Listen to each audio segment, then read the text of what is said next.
مل کے بھی جو کبھی نہیں ملتا، ٹوٹ کر دل اسی سے ملتا ہے۔ جو مل کے بھی کبھی نہیں ملتا، اسی سے دل ٹوٹ کر ملتا ہے۔ یہ معرفت کا شعر ہے۔ شاعر کہتا ہے کہ اللہ تعالیٰ کا جلوہ ہر طرف ہے، جس چیز کو بھی دیکھیں اس میں اللہ تعالیٰ کا جلوہ نمایاں ہوتا ہے۔ وہ ذرے ذرے میں نہاں ہے، پھر بھی وہ کبھی کسی کو نظر نہیں آتا۔ اپنی پہچان کی خاطر ہے بنایا سب کو، سب کی نظروں سے مگر خود کو چھپا رکھا ہے۔ انسان دنیا میں آ کر بے شمار کام کرتا ہے، وہ دوسرے لوگوں سے بہت سی امیدیں وابستہ کر لیتا ہے، لیکن بسا اوقات اس کی یہ امیدیں پوری نہیں ہوتی۔ ایسے میں وہ مایوسی کا شکار ہو جاتا ہے اور پھر مایوسی کے اس عالم میں وہ اللہ تعالیٰ سے لو لگا لیتا ہے۔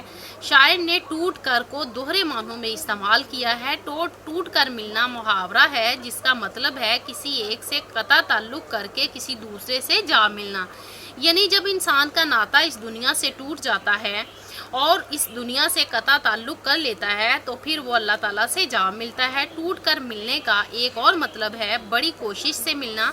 اس کا مطلب یہ بھی ہے کہ انسان اس دنیا میں آ کر اس کی رنگینیوں میں کھو جاتا ہے، وہ اپنا دنیا میں آنے کا مقصد بھول جاتا ہے۔ جب اس کے دل میں اللہ تعالیٰ کا خیال آتا ہے تو وہ بڑی شدت اور گرم جوشی سے اللہ تعالیٰ کی طرف رجوع کرتا ہے۔ کاروبارے جہاں سنورتے ہیں، ہوش جب بے خودی سے ملتا ہے۔ ہوش یعنی عقل، بے خودی، اپنی ذات میں نہ رہنا۔ دنیا کے کام اس وقت سنورتے ہیں جب انسان میں کام کرنے کا جذبہ پیدا ہوتا ہے۔ دنیا کے کام اس وقت سنورتے ہیں جب انسان میں کام کرنے کا جذبہ پیدا ہوتا ہے۔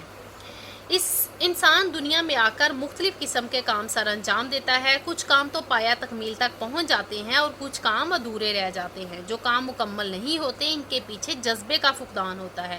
اگرچہ انسان ہوش و حواس سے کام لے کر ہی کسی کام کی منصوبہ بندی کرتا ہے، مگر جب تک انسان میں جذبہ عمل نہ ہو، کام پایہ تکمیل تک نہیں پہنچ سکتا۔ دنیا کے کاموں میں کامیابی حاصل کرنے کے لیے جوش و خروش کے ساتھ ساتھ جذبہ عمل بے حد ضروری ہے۔ عمل کے بغیر کوئی بھی کام مکمل نہیں ہوتا۔